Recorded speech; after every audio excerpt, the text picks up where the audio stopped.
Kayo po ba mga bossing ko, ipakaramdam ninyo na paborito kayo ng kamalasan? Meron po ako ituturo sa inyo mga bossing. Basta iwaksin nyo sa isipan nyo na kayo ay malas ha. Kapag ginawa nyo po ito, para masigit po kayo na maka-attract ng swerte mga bossing. Ngayon pa mga bossing, ano po ang ilan sa mga pinakamabibisa mga pamamaraan na pwede natin gawin? Lalo-lalo na sa umaga mga bossing.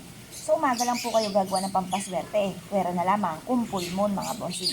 Ngayon pa mga bossing, dahil sa usapin ng ating mga gantong mga pamamaraan, marami na rin po ang mga nagpatotoo na sila po ay sinuwerte. At isa na rin po ako dyan mga bossing. Na dati-rati ako'y nagtatanong, kino-question ko, mahal na Panginoon, bakit ba ganun? Ako ay masipag naman na tao, pero parang sa walat-wala ang aking kasipagan. Lubog sa pagkakautang at madalas ay makain ay wala pa mga bossing. Kaya, ang ginawa ko po ay dinagdagan ko ang aking mga ginagawa. Bukod sa sipag at syagat pananalig sa mahal na Panginoon ay sinabayan ko ng gantong mga pampaswerte. Proven po ito na napakaswerte basta't may 100% kang paniniwala sa mga gantong mga pamamaraan. Ito po mga bossing ko ay ang ating luya. Ang luya ay maraming benepisyong dulot. Ito po mga bossing ko, bukod sa nagtatanggal ito ng lansa, ng mga niluluto natin na malalansa kagaya ng mga manok mga bossing, at ganoon din po mga ilang lutuin na sa mga isda, ay nakakatulong din po ito ng pantaboy ng mga kamalasan. Kagaya po ng halimbawa, lubog ka sa pagkakautang, at ikaw po ay lagi lang parang pakiramdam ninyo yung paborito ng kamalasan, na ginawa nyo na lahat pero lagi ka pa rin minamalas.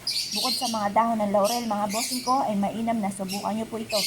Ito pa mga bossing ko, isa rin sa mga paborito ko na pampaswerte. Bukod sa araw-araw na pagpapausok mga bossing ko ng dahon ng laurel, mula nang ginawa ko po ito mga bossing ko, ay maraming mga blessing na dumating. At sabayan nyo rin po nito, proven po ito na napakaswerte. Ang gagawin nyo lamang mga bossing, kailangan nyo po ng luya, at ganoon din po mga bossing ko ng panali. Ang gagamitin natin panali ay kulay pula mga bossing. Dahil ang kulay na pula ay nagtataboy ng kamalasan at ang kulay ng pula ay nag-a-attract ng kaswertehan mga bossing. Ngayon po, ang gagawin lamang po natin ay tatalian po natin itong ating luya. Pero habang tinatalian po natin ito ay paulit-ulit tayo na nagwi-wish. Sabihin niyo po sa pamamagitan ng pampaswerte nito ay magtutuloy-tuloy na ang pasok ng swerte. At kailanman na hindi na tayo mamumblema tungkol sa usapin ng pera bukod sa ating sipag at tiyaga at pananalig sa mahal na Panginoon. I-wish na lahat ng gusto po ninyo na walang gamit na sana, direct to the point.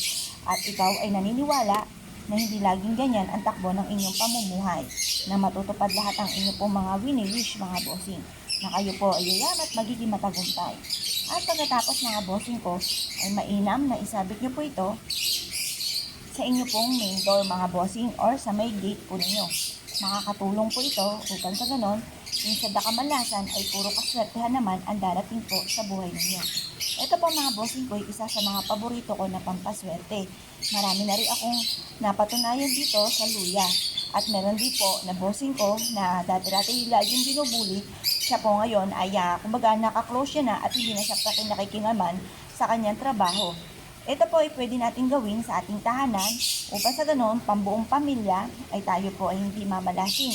Maging ang mga anak po ninyo ay layuan ng mga toxic sa buhay po natin mga bossing. Kasi siyempre, kapag ang ating anak ay may mga ganyang sitwasyon, kahit tayo ay namumblema din.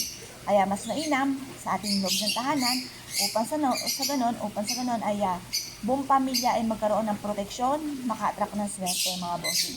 Kaya kung kayo pinaniwala at naisyo po itong gawin mga bossing, asya, subukan nyo na po ito at good luck po sa inyo pong lahat.